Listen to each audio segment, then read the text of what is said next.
మీ అందరికీ వందనములు. మీ అందరూ బాగున్నారా? ఈరోజు దేవుని వాక్యము యెషయా గ్రంథం 55వ అధ్యాయం 6వ వచనం. యెహోవా మీకు దొరుకు కాలమందు ఆయనను వెతుకుడి, ఆయనను సమీపంలో ఉండగా ఆయనను వేడుకొనుడి.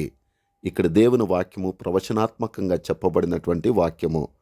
రక్షకుడుగా, విమోచకుడుగా, పరిశుద్ధ దేవుడుగా ఈ లోకానికి ఆయన రాబోతున్నాడని, ఆయనను మనం వెదికితే ఆయన దొరుకుతాడని, ఆయన సమీపముగా ఉండి ఆయనను వేడుకుంటే మన అవసరతలు తీరుస్తాడని చెప్పడానికి ఈ వాక్యము యెషయా గారు ప్రవచనాత్మకంగా చెప్తున్నట్లుగా మనం ఇక్కడ గమనించగలం. ప్రియా సహోదరుడా, సహోదరి, ఈరోజు నీవు ఏం చేస్తున్నావు? నిజమైన దేవుణ్ణి వెతకగలుగుతున్నావా? నిజమైన దేవుని సమీపానికి రాగలుగుతున్నావా? ఆయనను వేడుకొనగలుగుతున్నావా? అయితే నీకొక శుభవార్త. నీవు ఆయనను వెదికితే ఆయన రక్షణను నువ్వు కనుగొనగలుగుతావు. ఆయనతో సమీపముగా ఉంటే ఆయన ప్రేమను గ్రహించగలుగుతావు.